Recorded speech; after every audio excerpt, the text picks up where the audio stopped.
बिस्मिल्लाह रहमान रहीम। नाज़रीन से बात से मैं अकबर जंजुआ। नाज़रीन, हमारे मुल्क माशरे का अलमिया ये है कि ताकतवर जब हारता है, जब वो नंगा होता है, जब उसे अपने मुफाद को ख़तरे में देखता है, ये लगता है कि उसका मुफाद ख़तरे में है, तो वो मज़हब का, बरादरी का, मसलक का, कहीं पे सूबाइयत का, कहीं पे इलाके का, कहीं किसी और का रंग देकर उसे किसी न किसी हवाले से इस्तेमाल करके अपने गलत को ठीक कहने की कोशिश करता है। इस मुल्क में ताकतवर से गलती हो जाए तो वो ना माफ़ी मांगेगा, ना इसे गलती को तस्लीम करेगा, बल्कि वो इस गलती को अपनी अना बना देगा और फिर पूरा निज़ाम उलट कर इंसानियत से गिर जाएगा। यहाँ झूठ, फ्रॉड, कत्ल, नाइंसाफ़ी की सारी हदें क्रॉस कर देगा, लेकिन वो ताकतवर अपने आप को सुधारने की कोशिश नहीं करेगा, बल्कि वो अपनी उस अना की दलदल में फंसता जाता है। जैसे कि वो एक ताकतवर अपने एक नवाले के लिए कमज़ोर की पूरी भैंस ज़बह करना इस मुल्क का निज़ाम है। ताकतवर अपने कमज़ोर पर हर उस हद से गुज़र जाता है कि जिसमें कोई इंसानियत, कोई अखलाकियात, कोई मज़हब, कुछ भी नहीं होता। यहाँ पर ताकतवर अपना सच मनवाने के लिए दुनिया के सारे झूठ और सारे फतवे इकट्ठे करके रखता है। बदकिस्मती से पाकिस्तान में भी ऐसा ही निज़ाम है जो सिर्फ़ और सिर्फ ताकतवर के लिए बना हुआ है। इस मुल्क की तारीख़ ये बताती है कि यहाँ पर इंसानियत, अखलाकियात, सच, इंसाफ, मज़हब, हदीस, कुरान के सारे रास्ते ताकतवर के घर से होकर जाते हैं।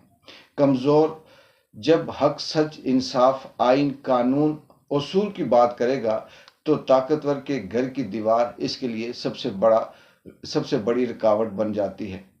इस मुल्क माशरे में ताकत के भी कहीं रंग हैं। कहीं पे पैसा ताकत है, कहीं पे बरादरी ताकत है, कबीला ताकत है, किसी जगह पे रंग, नस्ल ताकत है। और हमारे मुल्क के अंदर अगर देखें तो यहाँ पे ओहदा, कुर्सी, ये ताकत है। और ताकतवर या ताकत है क्या चीज़? यहाँ कानून या आइन की बात नहीं है। यहाँ ताकत ये है कि सब कुछ एक ताकतवर के हाथ में है। वो स्याह करे, सफ़ेद करे, दिन को रात कहे, रात को दिन कहे, वो नंगा नाचे या नशे में धुत आदमियों को कीड़े मकोड़ों की तरह कुचलता चला जाए। सब जायज़ है एक ताकतवर के लिए। कमज़ोर अगर ज़ोर से आह भरे तो इसे कहीं मज़हब, बरादरी, ज़ात पात, रंग, नस्ल, पैसा, इलाका का रंग देकर इसे गुस्ताख करार दे दिया जाता है। इस वक्त मुल्क पाकिस्तान में ओहदे, कुर्सी की ताकत ऐसा नंगा नाच रही है कि खुदा की पनाह। आइन में तरमीम से लेकर कानून में झूठी एफआईआर तक, इल्ज़ाम से लेकर कत्ल तक, बच्चे, ख़वातीन, बूढ़े, इनकी बेहुरमती से लेकर अगवा, उठाना, मारधार और इन सब जुल्म फस्तायत तक सब कुछ ऐसे हो रहा है जैसे हम किसी जंगल में भी ऐसे होता हुआ नहीं देख रहे। इस वक्त मुल्क पाकिस्तान में ताकत का ये नंगा नाच पाकिस्तान तहरीक इंसाफ के चेयरमैन इमरान खान को सियासत से आउट करने या इसको अपनी लाइन में खड़ा करने के लिए किया जा रहा है। यानी वो कंप्रोमाइज़ करे, वो ये एग्री करे, वो भी तैयार हो जाए कि जिस तरह से माजी के अंदर ताकतवरों ने मुल्क को लूटा, ये वो भी इमरान खान भी इनके साथ मिलकर मुल्क को लूटे। इन सारी ताकतों को इमरान खान ने जब इन सारी ताकतों को बेनकाब किया, जिस निज़ाम की आड़ में खुद को मुल्क की खिदमत का नाम देकर न सिर्फ मुल्क कौम को लूट रहे थे, बल्कि अपने ओहदे और इख्तियारात का फ़ायदा उठाकर अपनी दौलत दूसरे मुल्कों में मुंतकिल कर रहे थे। इस वक्त रियासत की इन सारी ताकतों ने इमरान खान पर चारों तरफ से हमला कर रखा है। मज़हब का इस्तेमाल, यहूदी एजेंट, इसराइल का एजेंट जैसे इल्ज़ाम लगाकर मज़हब कार्ड खेला जाता है।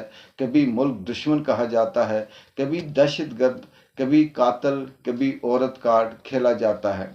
यहाँ तक कि दुनिया में इंसानी तारीख़ में जो भी इल्ज़ाम बनता है, इसको इमरान खान पर लगाकर اسے راستے سے ہٹانے کی کوشش کی جا رہی ہے، یہاں تک کہ پی ٹی آئی کے کارکنوں نام لیوا کے ساتھ بھی بدترین سلوک کر کے انہیں اٹھایا جاتا ہے۔ لیکن عمران خان نے اللہ اور اس کی سچائی پر یقین کامل کر کے حق پر ڈٹا ہوا ہے۔ یہی وجہ ہے کہ قدرت نے عوام کے دلوں میں اس کی محبت اور ہمدردی پیدا کر دی ہے، اور طاقتوروں کو آئے روز ذلت، رسوائی اور ناکامی کا سامنا کرنا پڑتا ہے۔ ملک پاکستان میں طاقت کا یہ ننگا ناچ ابھی جاری ہے۔ دیکھتے ہیں کہ اس کھیل کا انجام کیا ہوگا۔ جس طرح سے آج بھی جو فیصلہ آیا، تفصیلی فیصلہ جو مخصوص نشستوں کے حوالے سے تھا، وہ ایک دفعہ پھر قدرت نے پاکستان تحریک انصاف کو سرخرو کیا۔ وہ قاضی اور وہ چیف الیکشن کمشنر جس نے اس پورے ملک کے نظام کو الٹ پلٹ کر دیا، جو چند طاقتوروں کی خواہش پوری کرنے کے لیے، جو چند لوگوں کو خوش کرنے کے لیے، ماضی کے لٹیروں کو راضی کرنے کے لیے انہوں نے اپنا منصب، اپنا عہدہ، اپنی حیثیت کسی بھی حوالے سے کسی چیز کو نہیں دیکھا، اور آنکھیں بند کر کے انسانیت اور انسانیت سوز کام کرتے رہے۔ لیکن ابھی تک قدرت حاوی ہے، اور ابھی تک قدرت نے ان تمام طاقتوروں کو بے نقاب کیا ہے۔ اقبال جنجو کی اجازت دیں۔ اللہ حافظ۔